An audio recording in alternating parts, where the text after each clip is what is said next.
L'impact du numérique sur les pratiques de formation, il est énorme et on est simplement au début.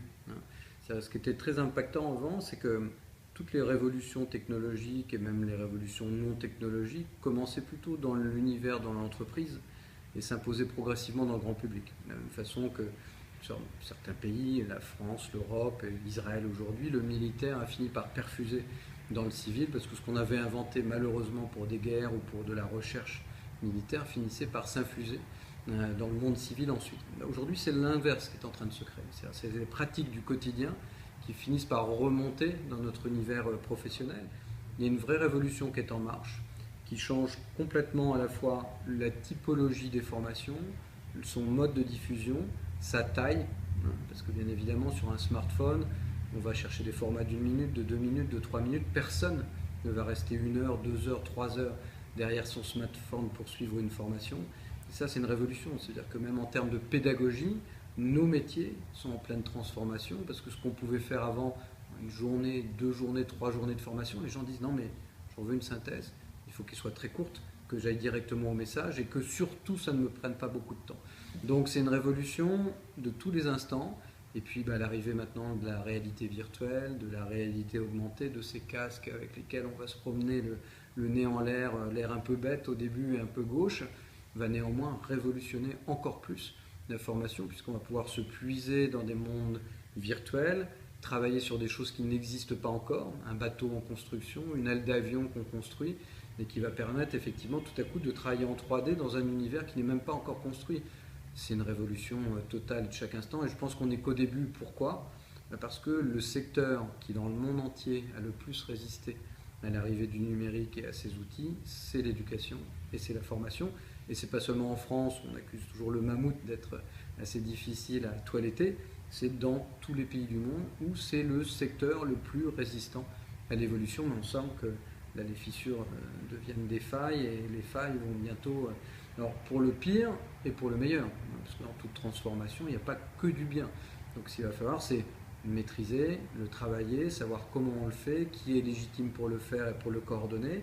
Ça va révolutionner également le travail du professeur et du formateur, qui va passer d'un dispensateur de savoir à un accompagnant ou un accompagnateur de ce savoir, qui au lieu d'apprendre à des enfants, on va leur apprendre à apprendre, ce qui est fondamentalement différent, à les faire coopérer ensemble, à développer des compétences, des aptitudes plutôt que de l'accumulation de savoir, pour tout ce qui concerne l'illettrisme et le décrochage. Je crois qu'il y a peut-être plusieurs éléments à évoquer. Le premier élément, c'est que de toute façon, aujourd'hui, le numérique peut être, dans le pire des cas, une béquille pour celui qui n'est pas à l'aise ou qui n'est pas totalement...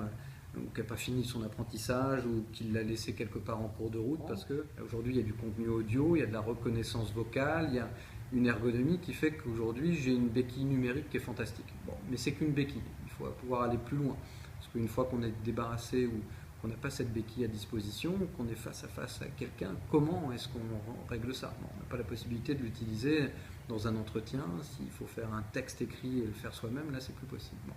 Donc la deuxième chose, c'est la formation.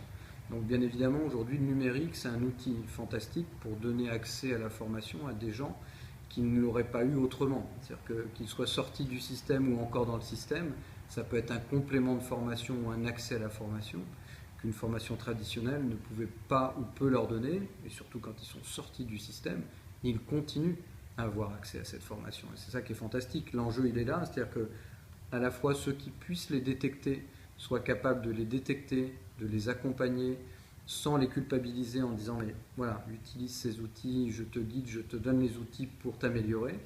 Et comme c'est quelque chose quand même de très traumatisant pour un individu d'être en dehors de la société à cause de ce problème d'illettrisme, tout à coup c'est un travail personnel qu'on fait chez soi avec des outils à l'abri des regards et des jugements et donc forcément c'est beaucoup plus facile à faire. Donc là aujourd'hui on va avoir pour cette génération-là, grâce aux outils numériques, peut-être aussi l'envie d'apprendre. C'est-à-dire que les supports plus pédagogiques, plus amusants, plus gamifiés, comme on dit aujourd'hui, vont permettre effectivement de rentrer dans un univers de jeu dans lequel finalement, le caractère ludique surpasse un peu le caractère rébarbatif de l'apprentissage et donne envie aux gens de le faire. Et par petites touches, avec tout un tas d'outils et de savoirs disponibles qui s'adaptent à l'individu. Alors qu'en général, dans un processus classique pédagogique, on est obligé de s'adapter à son professeur. Là, tout à coup, c'est le contenu qui s'adapte à vous. Donc, c'est quand même beaucoup plus facile à faire. Donc, je pense que ça va être pas la solution, pas la panacée, pas la révolution, mais bien évidemment, le numérique au service de ce type de population est, à mon avis, au pire, comme je disais, une béquille, au mieux, juste peut-être une sorte de rédemption qui va lui permettre d'accéder enfin à ce qui lui manquait pour s'intégrer définitivement dans la société. Le monde est, voilà, s'organise sur le digital en des communautés. Ces communautés, au début, échangeaient des trucs assez artificiels, mais amusants, conviviaux, etc. Puis on voit bien qu'on monte en gamme progressivement et qu'on va aller vers je t'apprends des choses. Et nous, on parie sur le fait que demain, même dans les entreprises, des salariés expérimentés vont former des salariés plus novices. Donc ça va être une communauté professionnelle, ça peut être une communauté personnelle, ça peut être une communauté sportive, ça peut être une... Les sujets sont juste aujourd'hui illimités.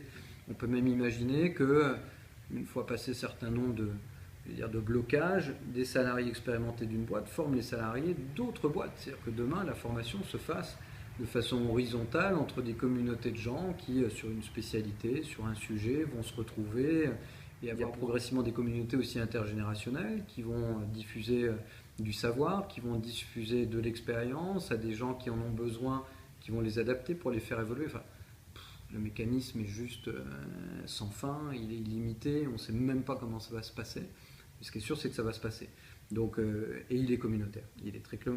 Donc soit c'est le sujet, soit c'est le territoire, soit c'est l'assimilation sociale. C'est-à-dire, je communique avec des gens qui me ressemblent. C'est un petit peu le défaut de l'Internet, hein, avec des communautés qui se créent entre gens qui se ressemblent.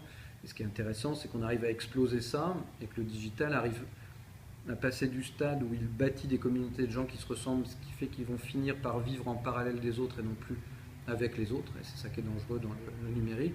Et à réapprendre à créer des passerelles entre des gens qui sont d'univers différents et qui arrivent à communiquer au travers de ces formations, informations, sensibilisation avec des gens qui ne leur ressemblent pas forcément. Donc ça, c'est l'enjeu du numérique, l'enjeu positif du numérique qu'il va falloir travailler.